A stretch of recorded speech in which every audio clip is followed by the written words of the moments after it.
and welcome to A Little Too Quiet, the Ferndale Library podcast, brought to you by the Friends of the Ferndale Library. My name is Rodi, and today we will be talking about musicals. Sondheim, Bernstein, Berlin, and maybe even some inevitable Lloyd Webber. That, plus some Elton John, some Paul Williams, possibly Lerner and Lowe. We will talk about our favorite musicals, what we admire most about them, and also talk about some musicals that either just don't work or that we just can't stand. The Ferndale Library cultivates dozens upon dozens of film adaptations of musicals beyond just Broadway, so we encourage you to come browse. This is also an early preview for our upcoming movie trivia event in April, which will focus on musicals. Joining me is Kricket. Hello. Simon. Hey. And Mary Grahame. Hi. Say you'll share with me. No. One pod. No. One podcast. Why would you? There's so many wires in this room. I can't walk out. I can't leave. That is Jeff's contribution to this podcast. Yes, dear listeners, Jeff is in the room with us. And is Jeff in the room with us now? He is. He's not mic'd, but he's here. So we're not safe. Now he's pantomiming. Now he's pantomiming. So, do we have a favorite musical? Yes. Pantomime of the opera. Kricket. The betrayal. Listen, I have never pretended to be anything other than what I am. Right here. And we love you for it. Mary Grahame? What is my favorite musical? Yes. It is Natasha, Pierre, and the Great Comet of 1812. And I noticed that an initial list of composers we might cover contains some blatant Dave Malloy erasure. Don't worry, Dave. I'm here. I'm here and I'm bearing your standard. Yes, the thing that I'm really looking forward to discussing today is my favorite musicals based on enormous works of 19th century literature, which, to quote Phineas and Ferb, if I had a nickel for every time, I'd have 2 nickels, which is not a lot, but it's weird that it's happened twice. What about you, Simon? Well, my incredibly niche pick is going to be Phantom of the Paradise, which is a very ridiculous movie scored and starring Paul Williams. But if I had to go for a mainstream pick, it would be Les Mis. Got it. Solid. Yeah. And you, Kricket? I have a tie between Pippin Okay. and everyone's going to be shocked to hear this. The Muppet movie. Just technically a musical. Also Paul Williams. And also Paul Williams. Did you know Muppets were going to be involved in this, Mary Grahame? No, but I'm delighted. Again, I have never pretended to be anything. No. And I wish you can't see my face because mask, but I'm so happy right now. I'm just like, how did that not even occur to me? Of course, Muppets. They're always on my mind. What about you, Rodi? What's your favorite? Plot twist. I don't have a favorite because I can't pick. I am too indecisive. I love too many musicals. And also, as I was driving to work today, thinking about musicals to the backdrop of like, Do You Hear the People Sing playing on loop in my mind while Beyonce was also playing. It was chaotic in that drive. I was just thinking about the fact that pretty much everything I've ever consumed has been musical. So from children's movies to just TV specials, everything is always like, it's going to come back to a musical at some point. And I was just like, how do I possibly choose a favorite? Do I choose of the ones that I've actually gotten to see? Do I choose of the albums that I know back to front to back? And I was like, or I can just not choose because it's Wednesday. Yeah. And that was the option that I went with. And yeah, this kind of came about because I walked up to Jeff and I was like, the Phantom of the Opera is not an opera. And that was what prompted all of this, because most of my fascinating thoughts are prompted by me wanting to argue about something that no one was arguing against me about. And Rodi's hot takes. I was just like, today needs a hot take. And it was just about the Phantom of the Opera, which I don't hate, to be clear. The movie is terrible. The movie is god awful. Yeah. But I don't necessarily hate the Phantom of the Opera. It's just also not an opera. And It's Did someone say it was an opera? people oftentimes might think that it is, Because it which has is opera in odd. the title. Yes. But it is extremely 1980s British invasion. Yes. There's a It's a lot musical. of there's a lot of synths happening. Yes. Like Yeah. I grew up with the original London cast recording because my parents believe in the original cast recording of everything. So like Fair. Michael Crawford, one of the best Phantoms, Sarah Brightman, one of the worst Christines. And you know it's true. It's so true. And listening to the original album is like holy 80s orchestrations Batman. Yes. Wasn't she married to Andrew Lloyd Yes, Webber she at was. the time? Yeah. Yes. Yeah. My favorite review of Phantom. I was about to say you have Nepo babies and you have Nepo wives, apparently, Yeah. or spouses. My favorite review of Phantom of the Opera says something along the lines of, the Phantom of the Opera is the story of a talented composer and horrifically ugly man who's in love with Sarah Brightman. It would be extremely rude to suggest that this is in any way autobiographical. Yeah. Yeah. But the thing is, the last time I watched Phantom of the Opera, I watched the pro shot that they did at, I think, the Royal Albert for one of the big anniversaries. And I remember sitting there thinking, is this good? Irrelevant. Irrelevant. Am I having a good time? I am. Yes. Because it is Yeah. campy. It is. And God, sometimes I just love camp. It is vibes. I know I use that word too much now, but that's just because also the characterizations are there's never any sort of consistent one. Like with adaptations, you'll have, okay, this director wanted this take on this character, wanted them to be played this way. But with the Phantom of the Opera, it is whatever the performer feels It like doing really, at really night. is. Like there's no consistency whatsoever. As opposed to, for example, because I feel like Phantom gets paired in a lot of people's minds, or at least in a lot of theater kids' minds, with Les Miserables, which, I mean, Yeah. not the same creative team, but come out extremely close together, both extremely long running, both opened on the West End and transferred to Broadway and They have basically kind of like dominated. a white face as the logo. Yes, also that. And they both have high school adaptations that are easily licensable. They sure yeah, do. choir But the directors. thing about Les Miserables, which I'm very interested to get into because I know we all have opinions about it, is that I find it a pretty decent adaptation of the book. Yes. Yes. Like it does a solid job of capturing the tone of the brick that Victor Hugo wrote in a 2.5-hour musical. Which is no mean feat, I think. Rodi looks like she has a hot take. It does better, I think, than a lot of straight up I have a hot take. film adaptations, Yes. including the most recent BBC miniseries, Andrew Davies. We have to stop letting you do things. I'm sorry, Mary Graham just like unlocked a visceral like childhood memory from when I had gotten really into the Phantom of the Opera when I was a kid, and I was like, I am going to read the original book, Yeah. and I did.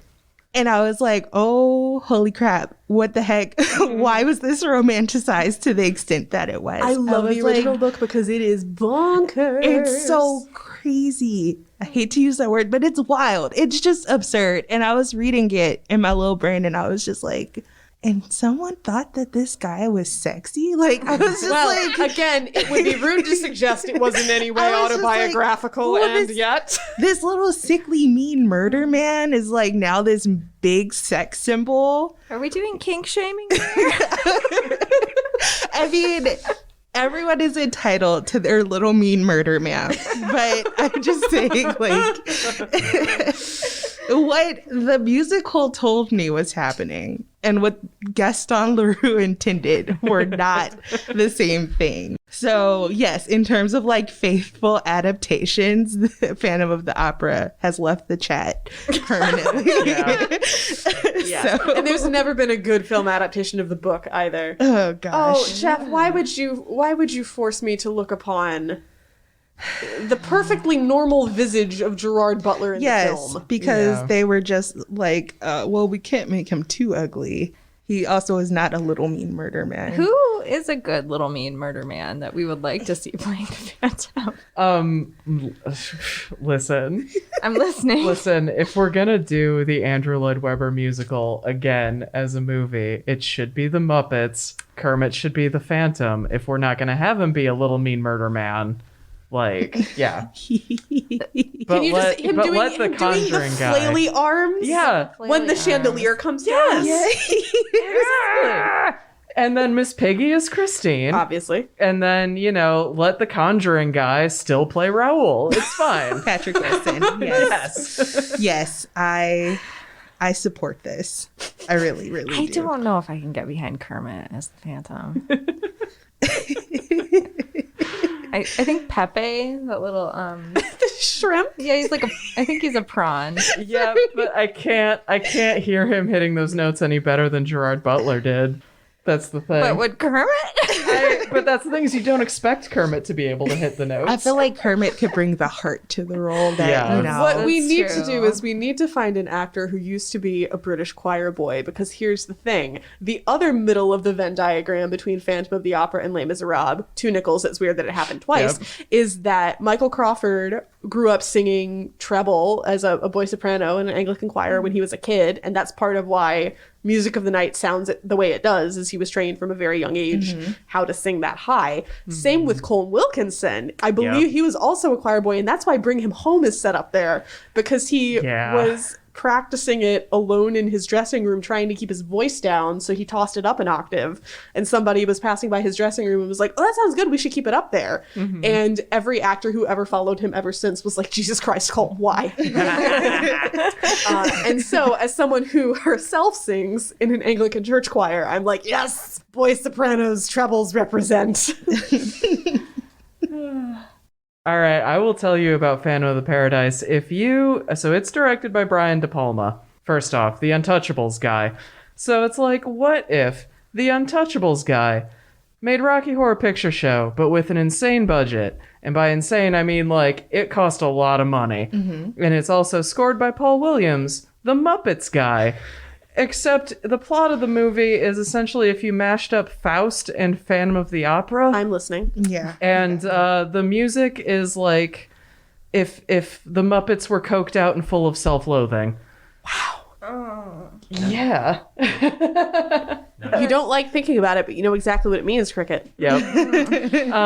And that is Phantom of the Paradise. It's an incredible little weird movie. I love it to bits. I bump the soundtrack regularly in my car because it also goes through genres a lot. Ooh. The character that Paul Williams plays, not to spoil too much, but he is a record executive, so he's always on the hunt for the next big thing. So the music swings from like 50s rock revival to there's like a Kiss-esque sequence. There's glam rock. There's like folk rock. It's a lot like of things. Joseph and the Amazing Technicolor Yeah. Dreamcoat. Oh my god. Yeah, except the Muppets guy. Except the Muppets guy. Yep.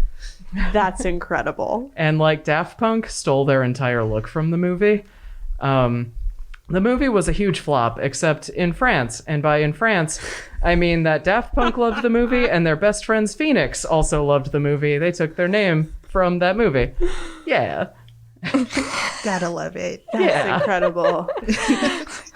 And we're, I think, the only library in the shared TLN system that owns a copy. So You heard that, dear listeners. Come on down to Cornell Area District Library. Blu-ray DVD combo pack. So glad we put Simon in charge of DVDs. Kricket, why Pippin? Why Pippin? So when I was a wee child, my sister was dating this boy who is now her husband, who starred in our high school musical production of Pippin. Your sister's living the dream. She married what She everyone married Ben who was Vereen, doing except because it was Holland. Ben Vereen's musical character was white. at the boys' Catholic school that I did my musicals at. We were all like in love with the leading guy, Yeah, and your sister My sister has done what snagged none of us him. could. So we all trooped down to the local high school and watched him, and I was like, "This is amazing." So, is anyone familiar besides Mary Graham?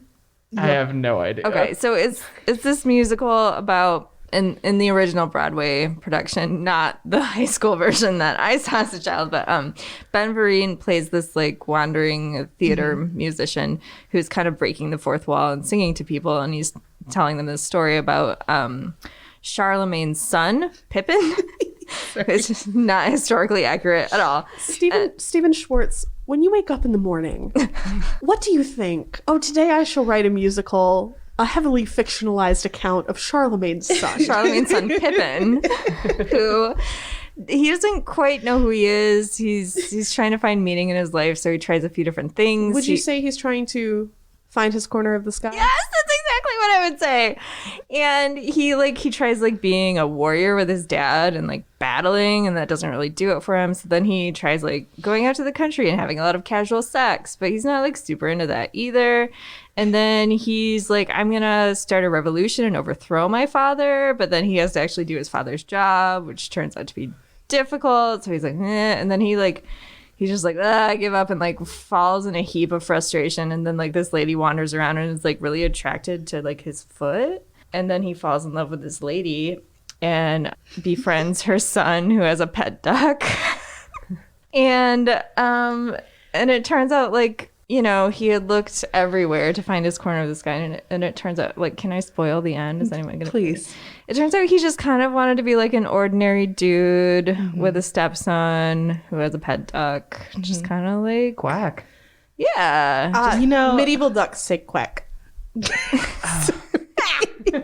I'm an English major, trust me.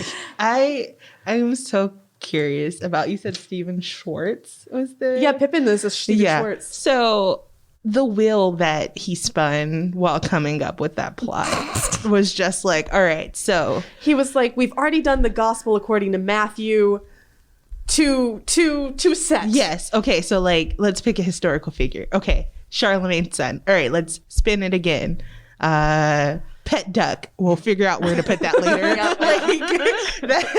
Foot fetish. Nailed it. Yeah, there's a lot going on, but the music is like, and you were talking about bumping out to your soundtrack, and this was when I used to go to job interviews, like in high school and college. I would put that Pippin soundtrack in. Nice. The Morning Glow, in particularly, it just makes me feel like I'm ready to tackle anything. Yeah, that was my jam. Amazing. That is quite amazing. Jeff would like us to move right along to the Muppet Movie, my other favorite musical. If you've listened to this podcast before, and I have been on the podcast, I have probably found a way to bring up the Muppets. I think you've managed to bring up the Muppets even in like our super serious intellectual freedom conversations. Yeah, it's important. My to have hobby. My hobby is wedging Muppets into topics that are not Muppet related. But in this case, yeah, Paul Williams writes some very beautiful music. A Muppet Movie, I find especially Gonzo has a song that he sings around a campfire when their van is broken down by the side of the road and they're trying to get to Hollywood. Yeah. That song makes me weep. It is so touching. It's just beautiful. There's some gorgeous songs and you know, road trip songs, moving right along. You sing it with your friend when you're driving around in the Studebaker. The Electric Mayhem show up and do a song in a church. It's got everything, and it's so happy and joyful, except the one song that makes you cry, but again, makes you cry in a good way. It's just Right. Muppets. And I mean, Muppets. that's outside of Muppets, which are always amazing. Like, there's something to like the musicals with the music that just really speaks to you Yeah. in a way that I've always appreciated, because yes, it's really fun to like ride around and like, I'm gonna listen to the original Lion King Broadway soundtrack Yes. today, which I listen to often. It's and really good it's really, soundtrack. really good. But then there are days where I'm just like, I want to feel something. I'm gonna listen to Hadestown and weep. Okay, important question about Hadestown though. New York Theater Workshop or Broadway recording? Both. This is Rodi's indecisive day. It's Wednesday. I don't have to make choices. Everything is possible on Wednesdays. I don't do this on the podcast often, but outside of it, if someone asks me a question that I can't answer, I would just blame the day of the week, which is why you'll often hear me say it's a whatever day and then walking away. So that is yeah, because I mean, the workshop version is so beautiful, but I don't know. That's the thing about like when you get these workshops, especially because it's just Anais Mitchell like singing all of the music because, you know, she wrote everything. No, I was thinking about the live recording. Oh, you were thinking about, I'm sorry. I'm thinking about, the concept album. Oh. Rodi has added in a third possibility to be indecisive about. Well, yeah, I genuinely can't pick. And then honestly, the problem that I run into when I see musicals too is that I will listen to a version of the album, but then when I finally get to see it live, the live version that I specifically saw that is of course not recorded becomes my bias for the musical. Yeah. And that also makes this very difficult to pick. It's very unrelated to Hadestown, but I did see Hamilton once, and it was Wayne Brady as Aaron Burr, and most importantly, not Lin-Manuel Miranda as Hamilton. And I was like, oh, this is okay. Yeah. I tried Not recorded, though. so hard to see that musical, and then finally Disney was like, here you go. And I was like, you know what? I'll take it. Yeah. And I was like, one time was actually good enough. And part of me is wondering if that's because I was just like, all right, this is as much Lin-Manuel Miranda I can Well, do. and it just hit enormous cultural saturation. Yeah. In a way that as a child, I thought I always wanted to happen because I was a very snobbish child who was like, I basically only listened to Broadway musical cast recordings. And how come everybody else has terrible taste and listens to pop music? And then I got to college and I was like, oh, pop music's fun, actually. I didn't hear All About Girl in its entirety until I was a senior in college. Oh, that must have been a moment. Yeah, one of my best friends was with me at the time, and I told her this is the first time I've heard Hollaback Girl in its entirety. I was 21 years old. She looked at me and went, "You're like a little alien." That's bananas, Mary Graham. Yeah. So, but Hamilton, which I think my personal opinion is, I have some qualms about the politics of Hamilton, but I do think it's good theater. But it hit cultural saturation and to a point where it's like, I was apologizing for referencing it in conversations. Yeah. Though, man, the stagecraft in that musical was bananas. I've never seen a stage put together like that before. Yes. It was such Incredible. a staggering technical achievement. Yeah. It was the first time Ableton was used on Broadway. Yeah.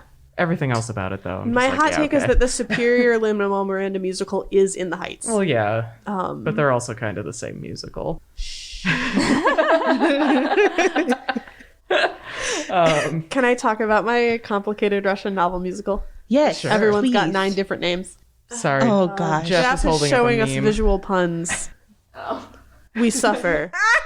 We suffer. Not unlike 19th century Russians. So Natasha, Pierre, and the Great Comet of 1812 is based on a single section of War and Peace that is about 70 pages long in most editions.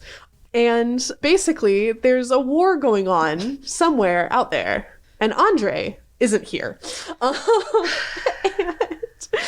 Rodi, you're sighing. Okay, Andre is probably one of like my top literary boyfriends. I am in love with that character.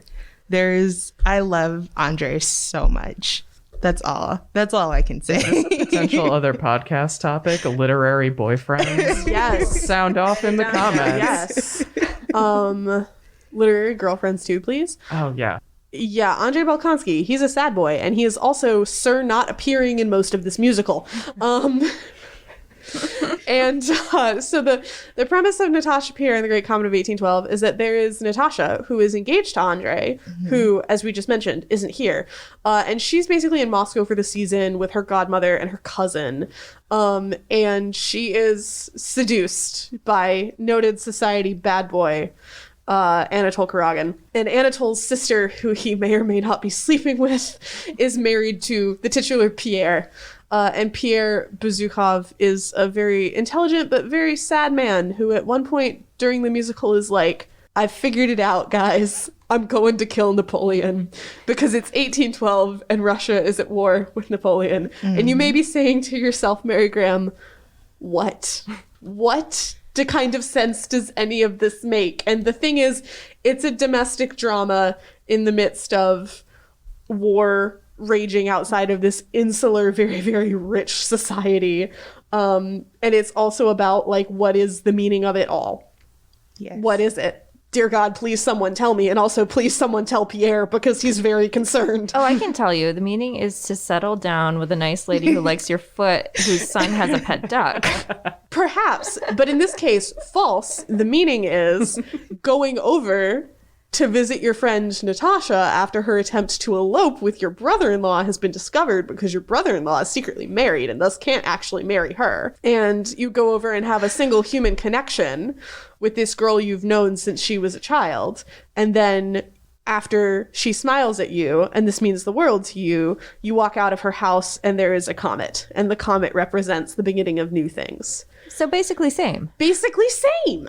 Duck, It's a corner of the comet. sky. Natasha, we really need to talk because Andre is the perfect sad boy, emo boyfriend who's off to war, and she throws it all away for some greasy man named Anatole, and I will never forgive her for this. Listen, she's like 20 and Andre isn't here. I know, but this is also me talking about War and Peace, the novel, Yes, more than the musical. I read War and Peace after this musical. And the reason why I love this musical so much is because musically it's very, very interesting. It's sung almost entirely through. There's only a single line of dialogue. And Dave Malloy, I truly do believe, is one of the musical composition geniuses of our time. He also has adapted Moby Dick, which I got to see when it did its out-of-town tryout in Cambridge, Massachusetts, which is just a feat of, you crazy man, you did it. How did you do it? But you did it. So I highly encourage folks, if they haven't heard Great Comet, to check out the cast recording. There's an off-Broadway and a Broadway. I like the Broadway one the best. It's the most complete. It's got Josh Groban. Yes, I love Josh Groban. And Josh is coming back to Broadway in Sweeney Todd. And I can't wait. And hopefully he'll grow a beard again, because I think he had a beard for Great Comet, and it's just my unsolicited opinion. You know, I think he looks best with one. I watched the Beauty and the Beast special, and he still had long hair and a beard. So I feel like he was like, okay, he looked at himself Committed. in Great Comet, and he was like, I need to stick to this look. And good as for him. a fan, I appreciate it. Thanks, Josh. Thank you. We know you did that for us specifically. Yes, for me.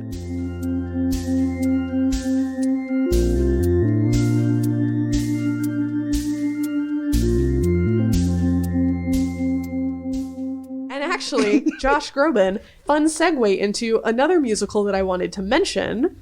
Kricket is now showing us a photo of Josh Groban. With a beard. With a beard. Another musical that I wanted to mention, which is a TV show called Crazy Ex-Girlfriend. Oh! It's a musical that is 4 seasons long. And Josh Groban matters because he makes an appearance in a single song, singing his own name. And Rachel Bloom, the star of the show, the showrunner, and one of the collaborators on all of the songs, said to him the day they filmed, "Hey Josh, is this the first time that someone's made you sing your own name?" And he looks at her and goes, "No." He has had to sing his own name before. Crazy Ex-Girlfriend is a beautiful, beautiful 4-season show that ran on the CW. It was the lowest rated show on television because people have no taste. And it's about a woman who is living in New York. She's got this high-powered lawyer job. She's about to make partner. She's having a panic attack on the street, and she runs into an ex-boyfriend from summer camp. And he kind of flirts with her and is like, "Oh, I'm leaving New York to go back to my hometown of West Covina, California." And it's just more laid back there. And so she quits her job and follows him to West Covina. And she sings a song about it. West Covina.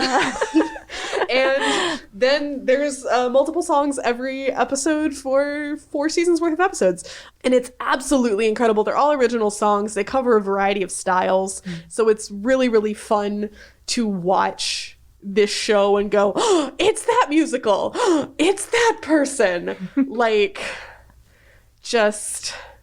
It's fun. It's really, really fun, Rodi. show. I think I put something in the chat recently with the Dream Ghost song. You did.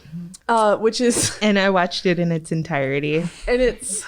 And it was pretty magnificent. Yeah. I don't know if you can get me into 4 seasons. They're short apologies of a TV show, but you can definitely get me into albums for 4 seasons of a That's musical fair. TV And show. the albums do exist. And I'm having trouble thinking of what even my favorite song would be because there's over 100 of them.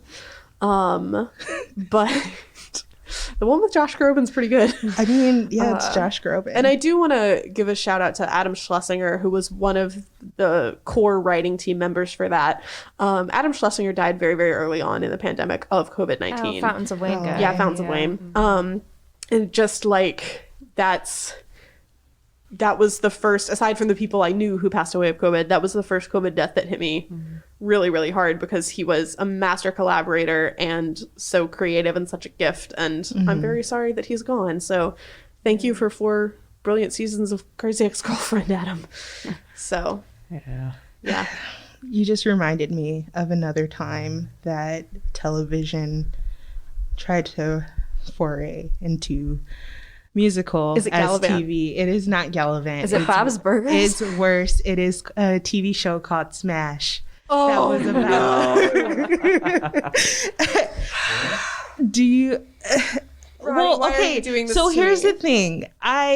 Once again, Mary Graham, you have unlocked a core memory, because I watched every episode of that first season of Smash. yeah, I quit after season 1. When they said Brian Darcy James isn't coming back, I was like, then I've lost interest. Yeah, actually, that was exactly what happened to me too, because if you are even vaguely interested in theater right now, you have Brian Darcy James, you also have Leslie Oldham Jr., and you have Megan Hilty And Christian Borle all in one show that was about trying to make a musical about Marilyn Monroe. And the trials of casting and writing and all of the fun things about making that musical. And that was the entire show. And I enjoyed season 1.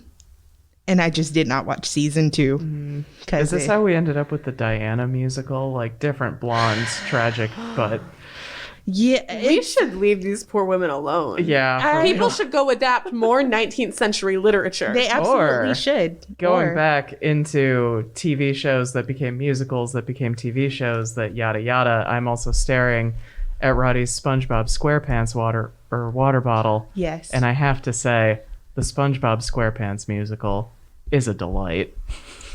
That makes me happy to hear. The casting, the stagecraft, everything about it. Oh, yes. Jeff agrees with me. We don't have it on DVD yet, but I just realized we could purchase it on DVD, so look Nice. for it on a shelf soon. Pearl has a great song in that musical. Yeah. Pearl is Mr. Krabs' daughter. She is a whale and he is a crab. Yep. That is all the context I will offer. Beautiful. I have like a couple of other questions that I'm curious about, which is, were any of you in musicals in high school? Very much I honestly so. just want us Middle to go school around. as well. Yeah, I know. I was, yeah. My middle school was better than a lot of our high schools in our area. Yeah. I pick one production if you can. That's fair. Who would like to start? I don't really count because I played in the pit, I guess. You definitely You count. You're the most important We'd be part. singing in a silent room without you guys. What did you That play? is true. The violin. Oh. Yeah. Did you have a favorite musical that you played for? No, because you end up hating all of them by That's the end fair. of it. That is actually When 100% they announced that fair. Phantom of the Opera was closing on Broadway, I thought about all those people in the pit because Yeah. there have been like articles written about them because it's a lot of the same people. That's a steady job. They all have their parts memorized and they all hate each other. Yep. And I was like, what's gonna happen I to would the like- pit guys? They haven't had to look for a job in 20 years. So I attended a music summer camp in the summer in middle and high school. And so for the morning I would do orchestra because I played the viola. And I played viola in the pit of Bread and Roses. That's that musical about the triangle shirtwaist. I was going to say that's gotta be about a labor strike of some kind. exactly. Yep. It was People make musicals really really anything. difficult score. Anyway, so I played in the pit for that, but at music camp I would be in just like background singer because I'm not very good at singing. I'm also terrible at dancing, like a disgrace at dancing, but I can sort of blend into a background and like move my body in the same direction that other people's bodies are going in. And my favorite one to do was Into the Woods. Nice. I really liked that one. Did you do the junior version? It must have been. Okay. Which is basically act 1 of the actual Into the Woods. Yes. What about you, Mary Graham? So I was also in the chorus for almost every musical I was in except The Wizard of Oz in 7th grade, where I was Glinda. But my favorite musical that I've done was actually Joseph, which I did in 10th grade at U of D Jesuit High School in Detroit. We did Damn Yankees the next year, though. Damn Yankees. I'm from a baseball fan family, so that's a great one. In part because someone wrote a whole musical about how the Yankees are Satan's baseball team, which is an objective fact. But I think Joseph was the one I had the most fun with because when I was 2 or 3 years old, I watched the film version of that musical so much on VHS that our VHS player ate the tape. Yep. Nice. And it's another example of, is it good? I don't care. For me, I think the pastiche songs are really funny and fun to do. And I still remember most of my choreography from the chorus line. Nice. What about you? It was Oklahoma. I was trying to figure out how I was going to lead into the fact that it was Oklahoma. I'm not saying it was my favorite, to be clear. We had a lot of fun in that musical as a cast because it was high school. Yeah. And I remember being a little sad because the previous year I think they did Bye Bye Birdie, which I mean is fine. I don't like Elvis anyway. But I was like, oh, that one seems like more fun than Oklahoma. And but we made Although it. the most recent revival has shown us how much fun yes. Oklahoma can be. Actually, I really wanted to see that recent revival because That essentially talented. what happens at the end of Oklahoma, do you mind if I spoil it? No. It's is only that- been around for like 80 years. Yeah. What are their names? Curly, I think. Judd, Lori. and then the girl. So the woman. I'm sorry, it's been years. So what happens is the creepy guy who everyone doesn't like probably doesn't bathe. His name is Judd, and Curly, they're like going head to head for, the hand of, this really pretty woman who lives in town. And then it culminates into Judd being killed. And then Curly and, the main lead get married at the end. And they with the- sing. They just and kill they sing. the smelly They guy. sing Oklahoma. They killed the smelly Well, guy. did he or did he fall on his knife? Yes, it's one of those. And then what the latest revival on Broadway did was that after he dies, they actually have the wedding right then. So he's still on stage. She's still unfortunately covered in his blood because they were use just a like, gun, I think. this is the time where someone was like, let's take every musical that has like lots of dubious issues, and they're like, let's make it dark. And sometimes I'm like, yeah, that works. And sometimes I'm like, do we need to do this? But this was one where I was like, actually, yes, I would like to see this. I'm not going to New York to see it, but it sounded really, really fascinating. And then I also like the vein of musicals that are like, let's take a dark subject matter and turn it into a girl pop band musical, also known as Six the musical. I've segued into a musical that I really want to see because I've been trying to buy tickets to it for months. Fisher Theater, you will see me. Broadway in Detroit, answer our calls. Because, okay, so Six the musical is about the 6 wives and ex-wives of Henry VIII, and they are all trying to form a girl group, and they are competing to see who will take the lead Kricket, by you laugh. singing songs about their marriages to Henry VIII. And it's like the opening sequence is them going like, oh, I was divorced, I was beheaded, I died, I was also divorced, I was beheaded, and I survived. That's like the beginning sequence. And like I said, they're all songs about their marriages and about them as people. And they're all in the style of different pop icons. Yes. So Catherine of Aragon is basically Beyonce. Yes. And also has one of the best songs. I will belt that song on my way to work so often. so good. And also, speaking of other Beyonce references in that musical, there is at one point where, can't remember her name right now, but the Lutheran wife who's like, okay, ladies, now let's get in Reformation. And I was just like, this is amazing. Anne of Cleves. Yes. I And I love was just more like, rad than Lutheranism. and I really want to see this musical so bad, and it's supposed to be here in May, but the Fisher won't let me buy tickets yet. And this has turned into a very personal rant, but I've seen it twice and it's so worth it. And I got to see it. See, here's the thing is that it's the kind of show that you should actually see in a kind of grungy concert venue where the floors are a little bit sticky. Yes. Which is what the theater that it plays at in London is like. You go downstairs to get to the seats, and they sell alcohol and are like, you should bring this overpriced gin drink in with you. Mop. I don't... Kricket, I was too delighted to be there to ask too many questions. And then I saw it when it did its out-of-town tryout.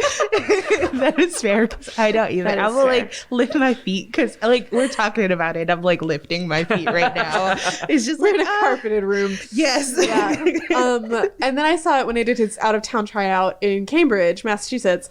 And it's still good. Like, it's a good show. But the vibes are very different when you're sitting there with a bunch of American Repertory Theater subscribers going, oh yes, this is very nice, as opposed to like people in London who are like not singing along because that's rude, but clearly they know all the words. Yes, and also it's a concert style musical, which I feel like you should be vibing to it as if it were a concert. Like some of these songs you're gonna want to like the curtain rises and those women are like, hello, remember us from your GCSEs? Yeah. Which is like, there's a lot of like interaction.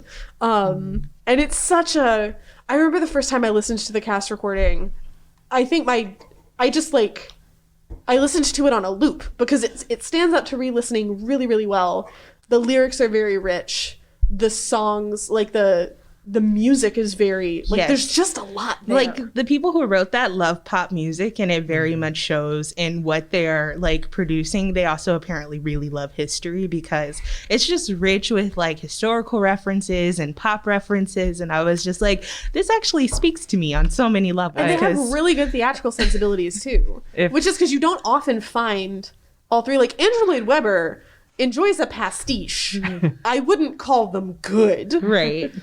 What were you thinking, Simon? Oh, no, I was just going to say the Venn diagram of musical nerds and history nerds is basically a circle. Oh, yeah. Yeah. And I actually will say, speaking in the vein of musicals that really, really understand what the music is trying to do, have you ever thought to yourself, I wish my musical had a bit more murder in it, but I'm not quite in a bad enough mood to want Sweeney Todd.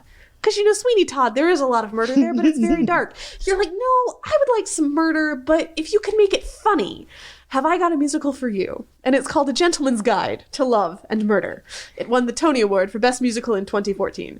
And it is an Edwardian music hall romp based on the film Kind Hearts and Coronets. Well, they can't actually say that. It's based on Israel Rank, which is the novel that Kind Hearts and Coronets is based on. But it's Kind Hearts and Coronets. As you can tell, I love this musical a lot, and I know a normal amount about it. Yes. And I've definitely not read Israel Rank, Autobiography of a Criminal, an obscure novel from the Edwardian era that is not in wide circulation at the moment. Yeah. Well, that's what you do when you really love something. You're like, I'm going to go find every single thing I can to absorb. The number of books I've read because there are musicals that are adaptations of them, no matter how obscure those books are. It's a long list. So A Gentleman's Guide to Love and Murder is about Monty Navarro, whose mother has just died. And his father died years ago, and upon his mother's death, he learns that he is the 9th in line for an earldom. And that his mother was basically kicked out of the family for marrying his dad. And he's like, what if earldom for me? And he starts killing people. He starts killing all the people in front of him. But he's so charming, and the deaths are so funny, and these people are so terrible that you don't feel bad about it. That sounds fun. That does It's sound wonderful. fun. He's got like a cousin or an aunt or something who's like a terrible colonialist, like white savior type. And he keeps convincing her to go to all of these different parts of the empire where by all accounts she should die of malaria or being killed by people who don't want to be colonized. And she keeps not dying. So she finally comes back to England for the 3rd time, and he kicks the gangplank of her ship out from under her. And that's what does her in. You know, were there any other musicals that like y'all really wanted to see that you haven't gotten to see, or just, you know, something that you wanted to like throw some final shout outs to? For me, Sorry, I want to bring up musicals that are so bad that Oh. you can't help but love them really quickly and give a shout out to Mamma Mia, Yeah. especially the feature film version. The feature film version is a where masterpiece. for some reason they allowed Colin Firth and Pierce Brosnan to sing songs with their real voices. You know, Pierce Brosnan, bless his soul, because his training for that musical, if I'm not mistaken, was he was like, I walked up and down the beach and I sang to myself. And, you know, you can hear it.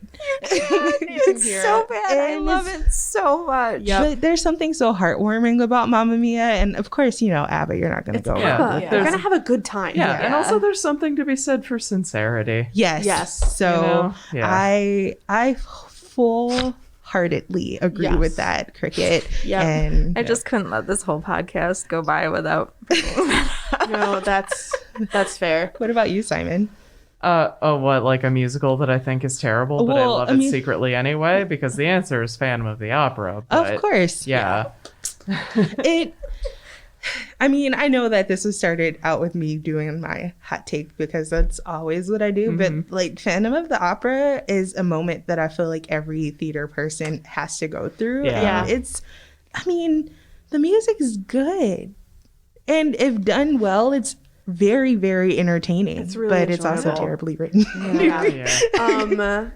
Am I definitely going to go home and watch it tonight? I am. Not the movie, the pro shot, not the movie. I I know. watched the movie. Another one of those things. You know that's so what? bad it No. turns the corner. Okay, But- so you know how Pierce Brosnan's like braying in Mamma Mia Yeah, is which at very... least we I only sure have do, to Rodi. sit through Yes. for one song. It's You have very- to sit through a whole feature film of Gerard Butler sounding like I that. know, and I have, and I do it again in a heartbeat. No, what I was gonna say was that with Pierce Brosnan, it's very heartwarming in general, and then with Gerard Butler, it gets very like. It's very grating.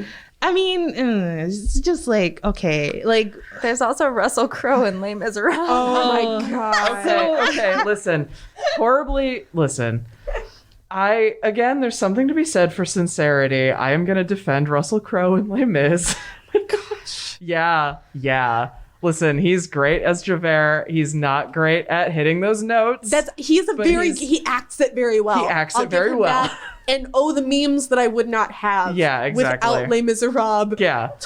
That film And, like, is that 10 movie- years old, Simon. Yeah, I know. How have we aged that much? I know. Here's the other thing. No one should allow Tom Hopper to adapt a musical into a movie ever again Nope. between Yeah. Les Mis and Cats. Nope. And I feel like Les Mis works as well as it does because that musical is so good. Because the musical is good and it also like succeeds in spite of his direction Right. and the terrible While- cinematography. While we are discussing this film, Jeff, we can't let you be off microphone Jeff. anymore. While we're discussing that musical, I would be remiss if I didn't say, or the movie, George Blagden as Grantaire. No one has done as much for the LGBTQ Les Miserables Yeah. community as the man who didn't ask anyone but just read the book and decided Grantaire is in love with Enjolras, which is true. Yep, canon. And just did it. Yep. you know, Just did it. I have to admit, the fan fiction after that was pretty great. Being online as a Les Miserables fan in 2012 when Tumblr was in full swing. when Yes, Tumblr was in the full Tumblr. swing and George Blagden was giving us everything we ever wanted. Sir, thank you for your service. Yeah. I saw that film 3 times in theaters. I will Yeah, never same. forget the silence though after Javert jumps in So my I movie. know. So here's the thing: what you're watching. I'm sorry, spoiler alert, y'all. Javert dies. But what happened in the movie theater was because I drugged my mother. Sorry, mom, to go see that with me because every time a musical came out in theaters while I was living with her, I was You like, "We're gonna." drugged your mother? I dragged her. I pulled her.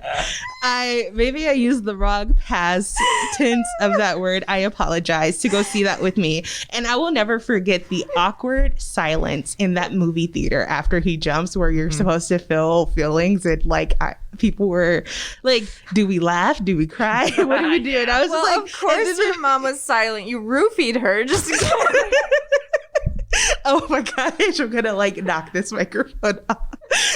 Okay. But speaking of adaptations, I just wanted to give some shout outs to a couple, because I know we don't have that much time left, that I really, really loved. And that is the film version of Chicago is a masterclass in musical adaptations. If I'm not mistaken, with also the same director who then years later went and did Dreamgirls, which is also a fantastic adaptation, because what the director did, whose name I can't. It's Rob something. Yeah, I can't remember. Sorry. Rob Marshall. It was, Chicago was like, we are going to give you a stage in a movie sort of adaptation, and we are going to understand, like, this is a musical, and we are going to give you all of the theatrics. So like when every character gets their side song, they are on a stage by themselves acting it out, and that's beautiful. And then with the Dreamgirls, it's like, this is actually a production that takes place in the city. They are out and they are about, but you get these great moments where it's like, but also this is based on the musical. So like stage lighting, where you see, there's this one scene where Jamie Foxx, after Beyonce's character leaves him, he's alone on this street, and you see each street light go out until it's just one in the shape of a spotlight over him. I will never forget that shot. I was like, this is a person who loves and understands musicals and like appreciates them. And then you have Tom Hopper. So it can be done. As a person who typically hates adaptations, like, and it can be done. Fiddler on the Roof is another one that I think is really an excellent film version. And to bring it to a production or a musical that I would like to see and haven't. I have seen Fiddler several times, amateur, and I recently just saw it done professionally when it toured through, but I never got a chance to see Fiddler on the Roof in Yiddish, the production that ran in New York and then kept running in New York because everyone was like, holy crap, that's a genius idea. So I would love someday, if that production ever returns to a time where I can get to New York, to go see Fiddler on the Roof in Yiddish. But conveniently, my musical that's like, is it good? Irrelevant, is another Andrew Lloyd Webber, and there's a connection to the Fiddler on the Roof film because that film was directed by Norman Jewison, who also directed the film version of Jesus Christ Superstar. The thing about Jesus Christ Superstar is that every time I listen to it, it's like I put it up on an x-ray board and I want to circle parts of it with red marker and say, Andy, I'm going to fix your musical. For example, here we can take out the part where you say Mary Magdalene's a sex worker, because that's not true. And also here, I feel like we could be blaming Rome a lot more for Jesus' death and not Jewish people so much, because he definitely was executed by Rome. But there's just something about some of that music. And I grew up with the film soundtrack. I grew up with Carl Anderson as Judas. Like, I see a screenshot of the movie now and I can hear his voice. All your followers are blind. Like, it's too nostalgic for me to not care about it now. And that's my hot take about Jesus Christ Superstar. There's like a long edit on YouTube of like every major film and recorded version of people playing Jesus hitting that why note. Yes. And it's amazing. You should look it up. But specifically, there are two Lin-Manuel Miranda trying to hit the Y note. Not everyone can do Gethsemane, my dude. No, you're not one of them. He definitely is not. Oh, God. Like, even John Legend kind of couldn't do it. But shout out to Brandon Victor Dixon, who was Judas in the NBC telecast of Superstar, which I watched, airing it on Easter Sunday. Weird choice, NBC. Weird choice. That's a Maundy Thursday musical if ever I heard one. Anyway. That's the traditional day of listening to it in my household. Speaking of musicals that are bad, but we love them anyway, Rocky Horror Picture Show. I mean, obviously there's a lot to say about musicals, and I'm surprised no one burst into song. Not saying that you do a couple of okay, I'm sorry. No one burst into extended amounts of songs. I sang West Covina with Mary Grahame. That's Kricket fair. did. Okay. And I gave a couple lines from 6. I'm just sleep deprived and have short-term memory. It's fine. It's all right. But I would like to say thank you for listening to another episode of A Little Too Quiet, brought to you by the Friends of the Ferndale Library. If you want to support this podcast, you can go to ferndalefriends.org. Thanks as well to John Duffy for providing us intro and outro music. We would love it if you could rate, review, and subscribe, and please leave a comment as it might help us find more listeners. We will be back next week with more. Thanks for listening.